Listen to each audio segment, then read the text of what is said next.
Going to the movies and seeing The Never-Ending Story when I was 13 years old, and reading the eponymous Michael Ende novel changed my life. That was the first moment when characters broke the fourth wall and spoke directly to me in a way that I had never imagined before. When I realized that reality and imagination weren't really as separate and dissimilar as I had always been led to believe, my whole world transformed instantaneously. This was a crossroads, a paradigm shift, Clark Kent discovering he was Kal-El, whatever metaphor you want to use, that was my instant. Those were the formative years and the turning point. When I was in grade school, or around Christmas time, we did a creative writing assignment for English class. I don't recall my exact age. I think maybe I was in the 4th or 5th grade. And kids in my class voted anonymously on the best 4 or 5 stories, meaning the authors of the stories were anonymous, not the voters. And we winning authors went around to the younger kids' classrooms reading our Christmas tales to them. And that was the first time I ever recall doing any form of creative writing. And although I had no intention and no inkling of becoming a writer or novelist at that time, it was a nice boost to my ego, knowing my story was considered among the best of my peers, and I'd never written anything creative before. The thing I need to emphasize about the Gothic Rainbow beginning volume of the Vampire Noctuaries and Anund's Maelstrom Festival concluding volume of the Vampire Noctuaries, the 2 books of the Vampire Noctuaries duology, is that they were started 20 years ago. The characters were created in 1991. The entire story was outlined in 1993. And the first book came out in 1997. I want to make that clear because I don't want people to presume this is just another vampire series latching on to the latest trends of the publishing industry. When this series was created, there were no vampire trends. Bram Stoker and Anne Rice were the only huge vampire novels out there. I mean, heck, not even the Christy Swanson version of Buffy the Vampire Slayer existed back when my characters were invented. That movie came out in 1992. In fact, this story was published 6 years before Stephenie Meyer even thought of Twilight, and is influenced more by the vibe of James O'Barr's original The Crow graphic novel than by star-crossed Children of the Night. The story of the Vampire Noctuaries actually began as a campaign for Vampire the Masquerade role-playing game. Now, the novel doesn't contain any references to the game whatsoever, but the process of game mastering that campaign was where I discovered the characters and the story. I just thought, with all the powerful vampire cliches out there, what if a really powerful vampire was not as powerful as he thought? What if he was being manipulated and used for a more sinister purpose? And the story kind of evolved from there. Simple concept, no werewolves, no vampire hunters, no love triangles, no wars between vampire clans, just a very personal story of betrayal and heartache.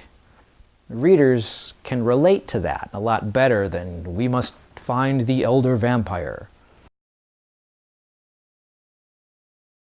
Well, Ray Bradbury and Harlan Ellison get equal billing. Few authors can lay claim to being more prolific and influential.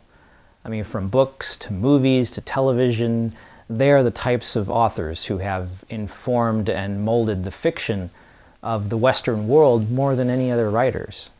Yes, there are certainly writers who are more famous and more financially successful, but few others have told their stories over as many decades in as many mediums as Bradbury and Ellison.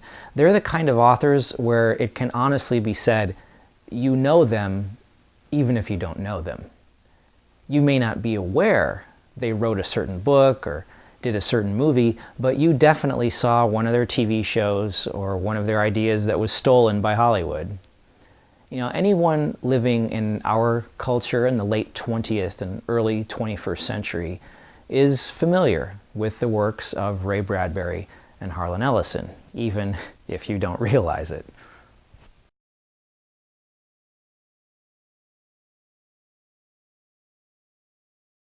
A funny story about that. The Gothic Rainbow actually contains tons of inside jokes and references to real people and real situations and friends that I knew at the time.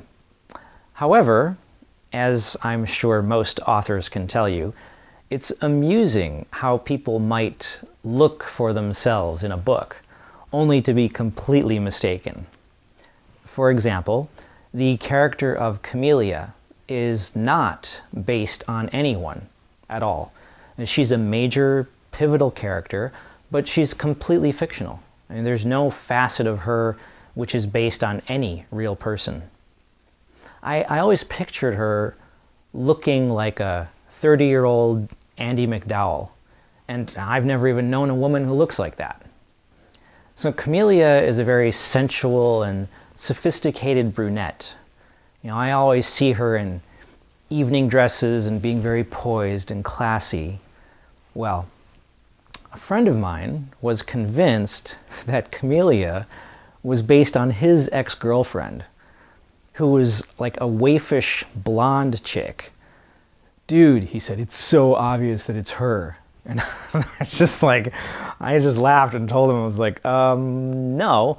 I said, actually, one of the minor characters in the one concert scene is based on your ex-girlfriend, but not Camellia. Camellia isn't based on anybody. So I just find it amusing when people think they know that you've stuck something in a story based on something, you know, they're entirely sure about, and it turns out they're totally off base.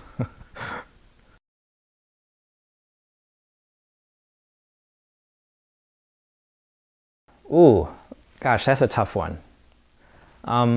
Each book follows a different main character, but, you know, they're very similar people. They could almost use the same 6 words. For the first book, he's all the worst parts of a nice guy enhanced. Yeah, I'll go with sensual, broken, malevolent, passionate, dashing, and megalomaniacal.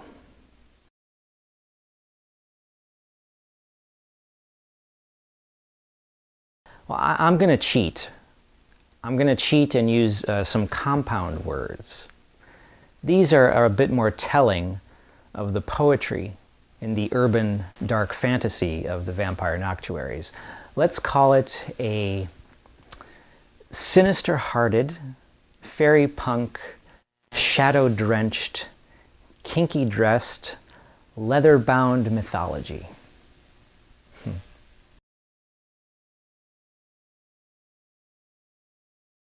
In the entire series, I'd say my favorite is a concert at the end of Anund's Maelstrom Festival, concluding volume of the Vampire Noctuaries. I don't even think that scene represents my best writing in the series, but it may have been the most fun to compose. Spending days writing that scene, it was based upon my real-life experiences at the first Lollapalooza concert in 1991 with Jane's Addiction and Nine Inch Nails. Having the chance to relive that evening, just immerse myself in those memories and sights and sounds, then embellish it with a bunch of vampires, I mean, that was really a blast. I loved writing that part. I was looking forward to writing that for 20 years.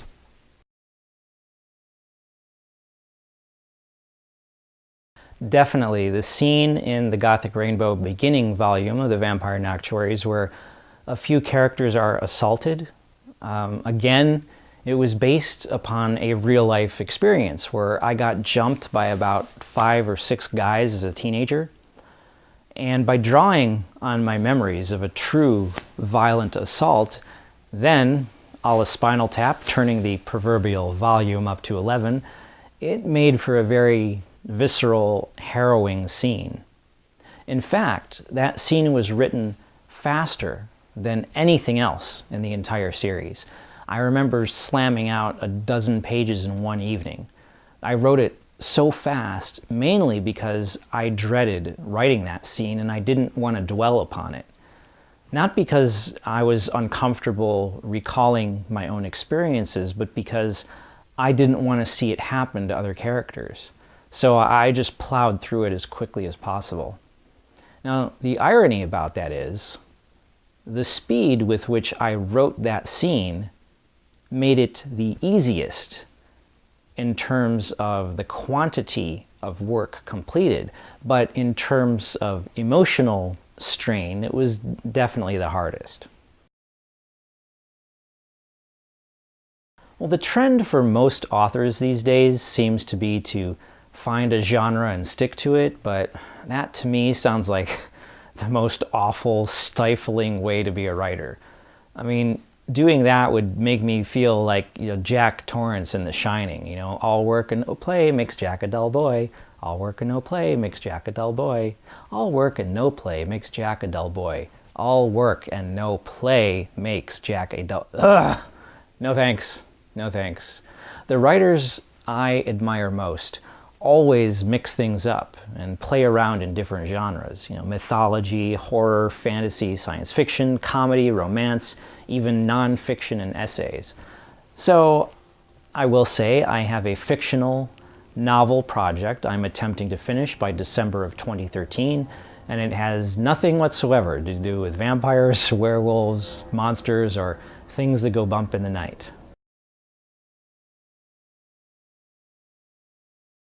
Not writing? Well, I may not have children, but writing is a lot like being a parent. Once you become one, there's never a time that you aren't doing it. Even when I'm supposed to be taking a break from writing, I'm still writing in my head, getting ideas, jotting things down. My interests beyond writing are rather eclectic. I've always felt any good writer should have a lot of interests in order to have a wealth of knowledge and experience to draw upon for writing. So I'll be out in radiant Los Angeles sunshine shooting pictures of bikini models at the beach with California girls' skateboards. I'll go skateboarding in 12-foot pools, cruise my motorcycle through the mountains, then spend an evening with some beautiful goth girl in a dreary industrial nightclub dancing to V&V Nation and Nitzareb. Fluttering between worlds like a social butterfly, I can be straight-laced and conservative enough to blend in with the normals, or I can be eccentric and strange enough to be accepted by the freaks and weirdos. I work out enough to be called athletic, but I'm intellectual enough to commiserate with geeks. Although, I think every social circle secretly suspects I'm an imposter. It'll be our secret. Thank you very much for watching this episode, and be sure to like and subscribe, and we'll catch you next time.